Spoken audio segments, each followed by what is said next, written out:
Hello বন্ধুরা, কেমন আছো তোমরা? আশা করছি তোমরা সকলেই ভালো রয়েছো। এরকম বাড়িতে একটু লোভনীয় চিকেন রাইস বানিয়ে নিলে কেমন হয় বলো তো? এই চিকেনটাকে খুব সহজেই ভেজে কিন্তু রান্না করা যায়, খেতে কিন্তু অসাধারণ লাগে। সবসময় কি আর চিলি চিকেন ফ্রাইড রাইস খেতে ভালো লাগে? সময়ও থাকে না।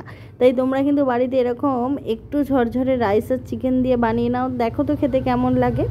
যার জন্য আমি নিয়েছি দেখো উইন্সের পিস। এই কটাই ঘরে চিকেন ছিল। দিয়ে দিলাম সামান্য পরিমাণ ভিনেগার, সামান্য গোলমরিচ গুঁড়ো, রেড চিলি সস দিয়ে আমি এটাকে ভালোভাবে কিন্তু ম্যারিনেশন করব। যেভাবে তোমরা চিকেনটাকে ম্যারিনেশন করো সেভাবে এটাকে ম্যারিনেশন করতে হবে। খেতে কিন্তু অসাধারণ হয়। ভিডিও ভালো লাগলে লাইক, শেয়ার, সাবস্ক্রাইব, কমেন্ট করে একটু পাশে থেকেও নতুন কোনো রেসিপি দেখতে চাইলে অবশ্যই কমেন্ট করো কিন্তু। এবার আমি দিয়ে দিলাম সামান্য কাশ্মীরি লাল লঙ্কার গুঁড়ো। চাইলে তোমরা কিন্তু এটা স্কিপও করতে পারো, এটা দিলে কালারটা একটু বেশি বেটার আসে। আর কিছুই না, দিয়ে দিলাম সামান্য পরিমাণ কর্নফ্লাওয়ার। তোমরা কিন্তু অ্যারারুটও দিতে পারো। এবার ভালোভাবে আমি মাংসের সঙ্গে এই ইনগ্রিডিয়েন্টসগুলোকে ভালোভাবে মিশিয়ে নেব, মানে মেখে নেব। মেখে অন্তত 1 ঘন্টা রেখে দেবো।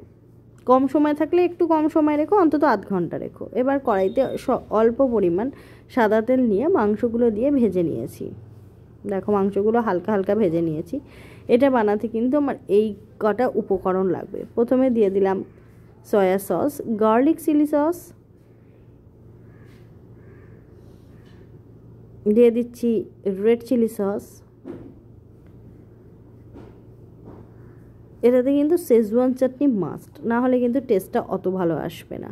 যদি তোমাদের কাছে একটু টমেটো সস থাকে তাও দিতে পারো। দিয়ে দিলাম ভিনিগার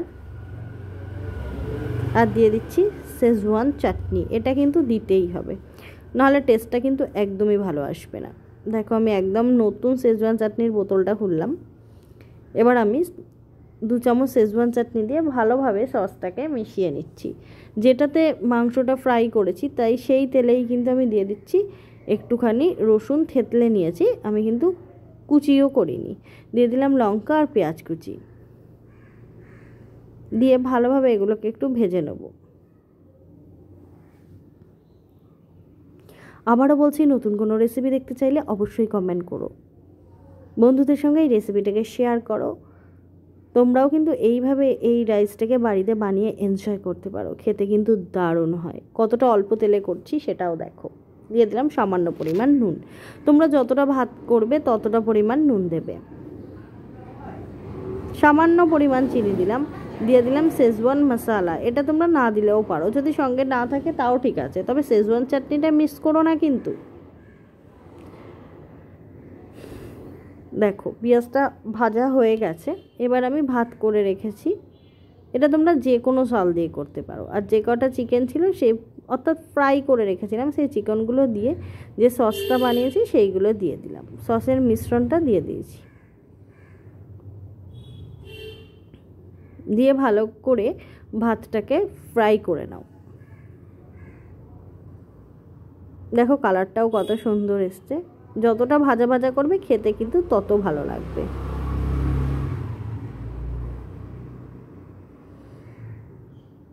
তৈরি হয়ে গেল আমার একটু অন্য স্টাইলের চিকেন ফ্রাইড রাইস। খেতে কিন্তু জাস্ট অসাধারণ হয়। তোমরাও এভাবে বাড়িতে বানিয়ে খেতে পারো। আমি একটুখানি তোমাদের সার্ভ করে দেখিয়ে দিচ্ছি। এই দেখো, তোমাদের কাছে রিকোয়েস্ট রইল তোমরাও এইভাবে রাইসটাকে একবার বাড়িতে বানাও এবং এনজয় করো। ভিডিও ভালো লাগলে লাইক, শেয়ার, সাবস্ক্রাইব, কমেন্ট করে একটু পাশে থেকেও। নতুন কোনো রেসিপি দেখতে চাইলে অবশ্যই কমেন্ট করো। আমার ভিডিও তোমাদের কেমন লাগছে এবং আমার চ্যানেল কতটা ভালো লাগছে তোমাদের অবশ্যই কমেন্ট করো। আমি কিন্তু কমেন্টের অপেক্ষায় রইব। তোমরা অনেকে কমেন্ট করছো দেখে বেশ ভালো লাগছে, কিন্তু অনেকে করছো না, একটু কিন্তু রাগ হচ্ছে। অবশ্যই কমেন্ট করো। তাহলে আজ রাতেই ডিনারে উপভোগ করো না এই চিকেন রাইস। আশা করি ভালো লাগবে। যদি ভালো লাগে আবারও বলছি কমেন্ট করো। সুস্থ থেকো, ভালো থাকো। জয় তারা।